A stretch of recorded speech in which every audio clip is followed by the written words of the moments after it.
making a bacon and butternut squash risotto. It's a great first course for special meals, and it's a delightful, really good comfort food entree as well. So I'm adding about 1 1/2 cups of the short grain arborio rice to our rendered out slab bacon, about 1/4 to 1/3 of a pound of bacon, diced, or you can use pancetta if you don't want any smoky flavor in the background. To that, I've also got 1 small onion and a few cloves of garlic. You let the onion and the garlic get tender once the bacon is rendered out. Then you stir in your rice and just let it toast for a minute. Just get it incorporated. Over here, we've got our liquids warming. That's an important part to remember when you're making risotto. You add warm liquids to the short grain rice, stirring vigorously each time you add them to build up those starches. The starches in the rice, the more you stir the dish, the starches will develop further and further along. And risotto is creamy not because you add cream to it, but because the rice and the starch from the rice, you've beaten it up and beaten it into submission, and it gives you that creamy, beautiful finish at the end. It's not heavy cream in there, it's the rice itself doing that. So before we start adding our saffron-infused chicken stock, I'm going to deglaze the pan with a little bit of dry white wine. Okay. Good morning to you. You do that for depth of flavor. It gives a little tang and a little acidity, a little base to the dish. Now, once the wine evaporates totally into the rice, then we're going to start adding in our saffron stock. Meanwhile, we've got our roasted butternut squash over here.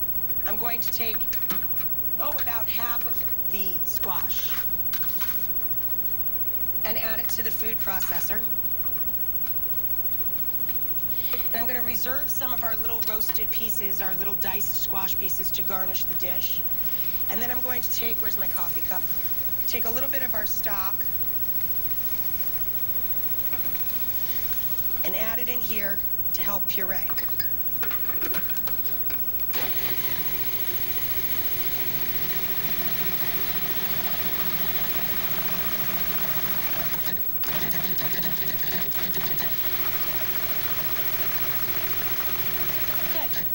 Once this is nice and smooth, reserve that. We're going to stir the puree into the dish. It's going to have great color between the saffron and the pureed squash. And then it'll have great texture because we'll garnish with the roasted pieces up on top. And I like to use little pepitas or toasted pumpkin seeds as well. Really delicious. Our wine is evaporated. When the pan is just about dry, then it's ready for the next addition of liquids. You add the liquids just a couple of ladles at a time, and you let those liquids cook entirely out before adding the next batch. So that's pretty much all there is to it. I'm just going to keep stirring this, but while we go to break, take a look at this. I love this fella. His name is Oscar, and Oscar really enjoyed Thanksgiving this particular year. Do you guys see the big piece of crust missing from the pie? Yeah. Have you pieced it together? Oscar really enjoyed that pie. Hi, Oscar. We'll be right back. Tomorrow, it's my sister, who is like the Mexican Rachael Ray, okay?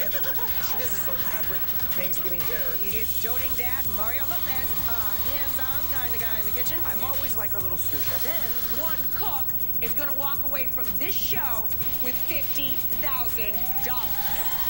The Hey Can You Cook All-Stars finale is on. And after weeks of fierce competition, only a daunting Thanksgiving-based challenge, cranberry sauce out of the can, stands between the finalists, and I ain't got time to go slow, and the title. Hey Can You Cook All-Stars champ is Hey Can You Cook All-Stars concludes tomorrow.